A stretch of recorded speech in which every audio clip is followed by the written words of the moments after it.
All right, so obviously we are now dealing with a brand new tropical storm, Helene. We are officially a tropical storm now.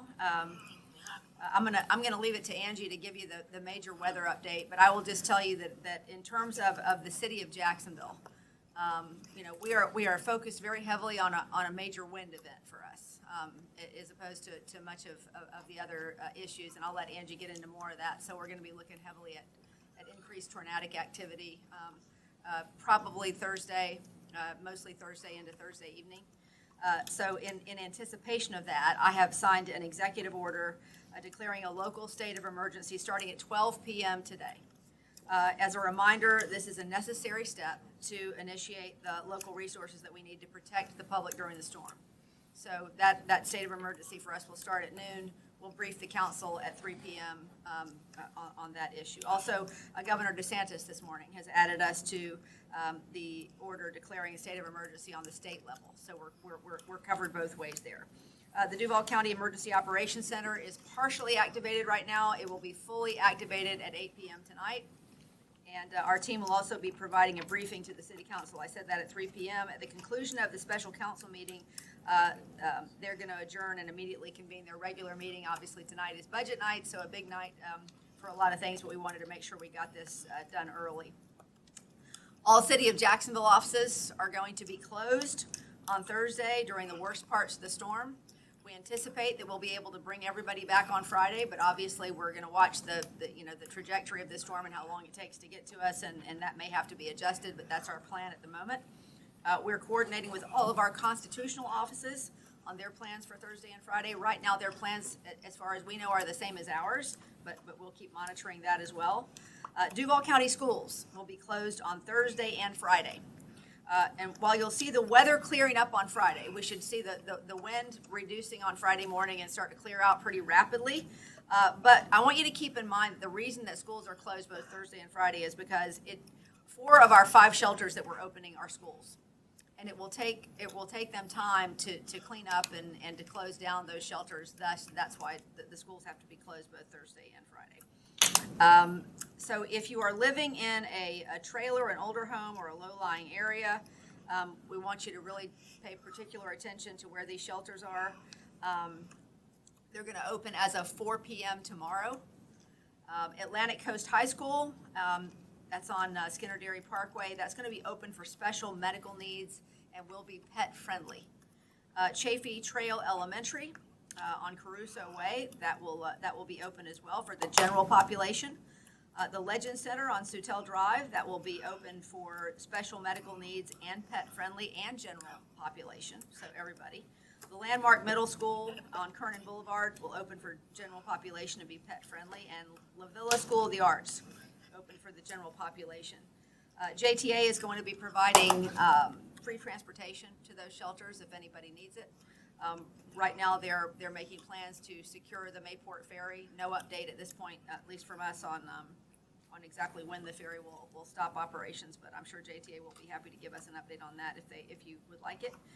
The airport is monitoring the storm, and currently there are no plans to close it. From my understanding, even though we are anticipating some tropical storm force winds and some gusts that could get up to be concerning, the airport cannot physically close unless every airline cancels flights, and we don't know that at this point. Normally the airlines will wait till later, so the airport will close if all the airlines close. Otherwise they will remain open.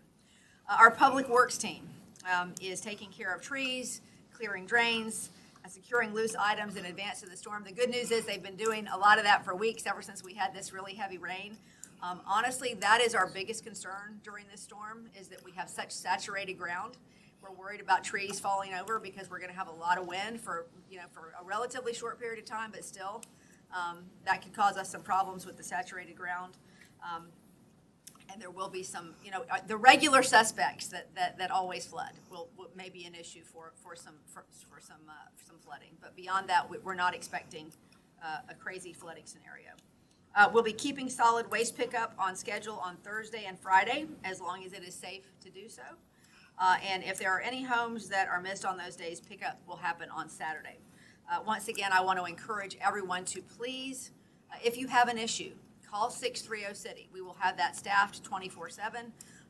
and we'll be making sure that we're addressing issues as quickly as we possibly can, as we have been doing. Please make sure you go to jacksready.com for updates. That's really a wonderful resource, and everybody should go and make sure you're taking a look at that.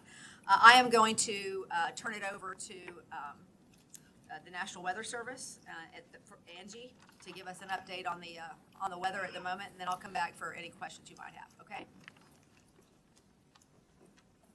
Hey, good afternoon. My name's Angie Agnetti, meteorologist with the National Weather Service office here in Jacksonville, deployed, working with the Duval County Emergency Preparedness Division for now Tropical Storm Helene. So as of 11 a.m. this morning, the Hurricane Center has upgraded to Tropical Storm Helene.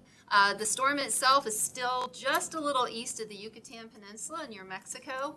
Over the next 24 hours, the system's going to drift northward, and as it enters into the southern Gulf of Mexico, intensification to hurricane strength is expected. So sometime tomorrow, we're expecting Hurricane Helene. As the system continues to track northeastward across the Gulf of Mexico, Wednesday night into Thursday is expected to accelerate its forward motion, but also intensify to major hurricane strength as it approaches the Big Bend of Florida, the Florida Big Bend area, Appalachia Bay. Landfall is expected sometime Thursday afternoon into Thursday evening. Now, for the first coast, even though the storm track and landfall is expected to be west of our location, there is expected to be a large wind field around Helene, which for our area, the Jax metro area, we are preparing for tropical storm force winds. These are winds that are sustained of 40 miles an hour or more. The onset time frame of those sustained winds, the peak of the storm for our local area, looks to be Thursday afternoon into Thursday evening. This is a fast-moving system, and so that's kind of the peak period of these stronger winds. By Friday morning, the center of the storm will be inland and north, and we should see a decrease below tropical storm strength by Friday morning come sunrise. Now, before those winds arrive, those sustained tropical storm force winds Thursday afternoon, Thursday evening, we have pretty good conditions today and Wednesday to mitigate and prepare the best we can for tropical storm conditions here. By Wednesday night is when we're going to expect those first outer rain bands to creep their way south to north across us. Within those rain bands, as the mayor had mentioned, there's an elevated tornado risk as these bands have embedded tornado potential in them coming from the Atlantic and moving inland. So this is a great time to make sure we have multiple sources of getting tornado warnings, warning notification information, because we do anticipate some tornado warnings possibly being needed through today, Thursday, as those bands come across. The rainfall footprint for the metro area generally looking like 3 to 6 inches, with those 6 inches amounts being in higher, locally higher bands that set up. But as we know, a lot of our area is already saturated from heavy rainfall that occurred earlier in the month. So even though 3 to 6 inches might not sound like a lot, it can certainly exacerbate locations that have already experienced flooding earlier in the month. We still have a lot of retention ponds, drain and ditches that are elevated. So any rainfall on top of that could certainly bring a flooding threat.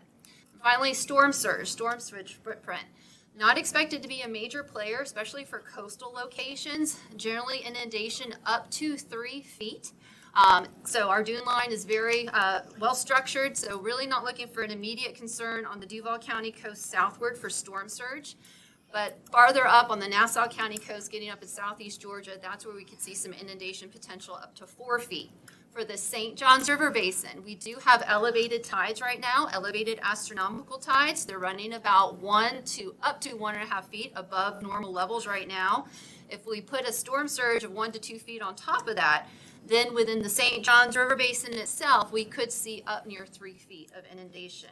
And again, this would be impacting those normally prone locations, especially with like a southerly wind component on the river, really targeting areas in San Marco, the Hogan's Creek drainage, right along the North Bank, over into Riverside and the San Marco area, Riverside and Ortega specifically, for up to that 3 feet of storm surge inundation. The peak of that storm surge would be Thursday evening with the tide cycle, with the high tide. Thank you.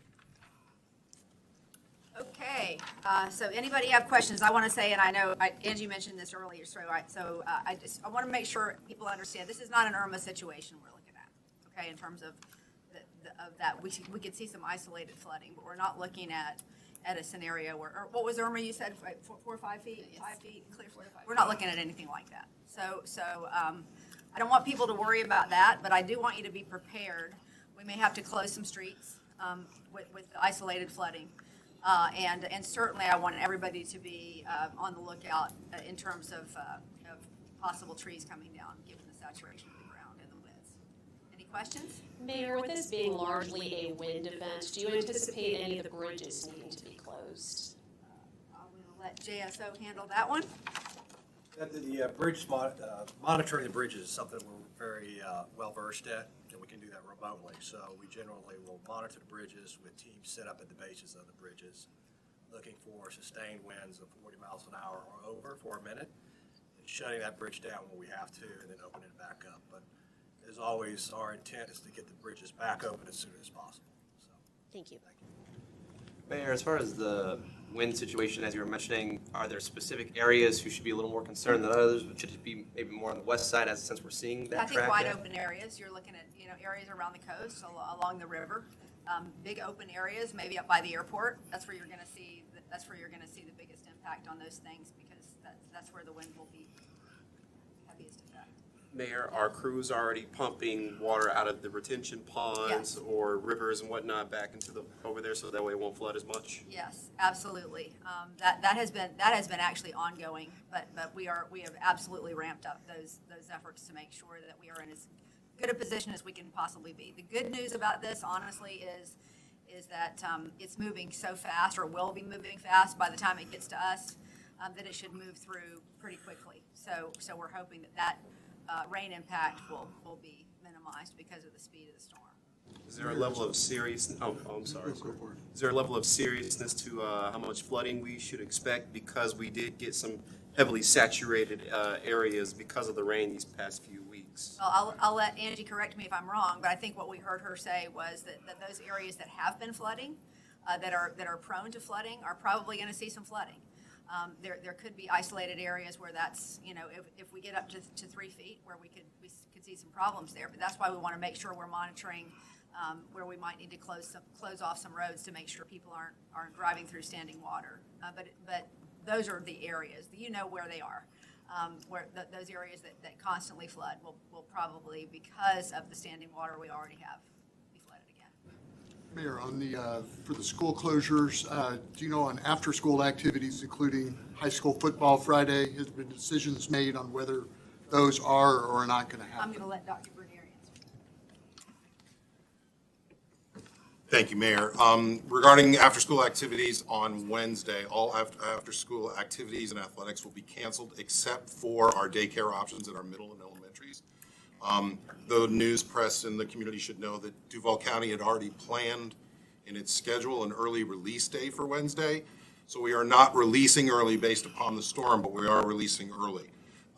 With that being said, we will allow our daycares to continue to operate through normal hours on Wednesday, but we will be encouraging parents, if they can, to come pick up their students so they can prepare for the storm.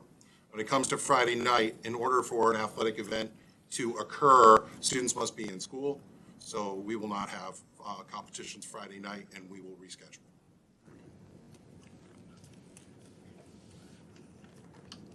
Can I ask Mayor too, on the JTA and the buses, so are those, at this point it's planned, they're still going to be running as usual, or is that something that they probably will have some service disruptions, just a matter of when and how? Thank you, Mayor. As it relates to JTA services, our fixed route large bus operation will continue to operate. It'll all be contingent upon weather and road conditions. Based on weather and road conditions, we'll detour or suspend service. But our plan is to run the fixed route bus service from throughout the storm and then provide and support shelter trips as necessary required by the city and the Emergency Operations Center. Or is that something where? Right now, our plan is both the Skyway and the ferry will not be operating on Thursday. So that is what we're planning at this juncture. We'll continue our regular service to Wednesday evening, And then at that point, we'll suspend service until Friday morning on the St. Johns River Ferry as well as the Skyway. Thank you. Anything else, guys? Silly question, Mayor, but is JEA expecting any power outages? Well, that is a silly question, but I will say that I expect that JEA is going to be extraordinarily busy over this period of time because of all the wind, but I'll let Vicki come up and tell you, they're very prepared. They've got extra crews coming in, and she can tell you more about that. Thank you, Mayor.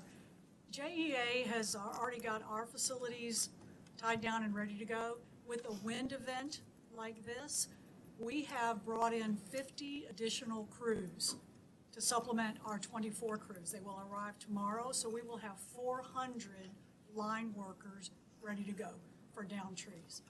Tornadic activity would be a problem. So I want people to also understand that when a tree goes down, it can take down electric lines. When the roots come up, it can disrupt your water service to your house, both what you own and JEA's water and sewer lines. So we are prepared for that as well. Will JEA send power crews to other places outside of Duval? First, we take care of here and all the problems we have here, but we stand ready to produce and send mutual aid if needed and if we're capable. And I believe we also have a couple of, is it our ERAT teams that are going to go out to, are they going to Apalachicola or wherever they're needed?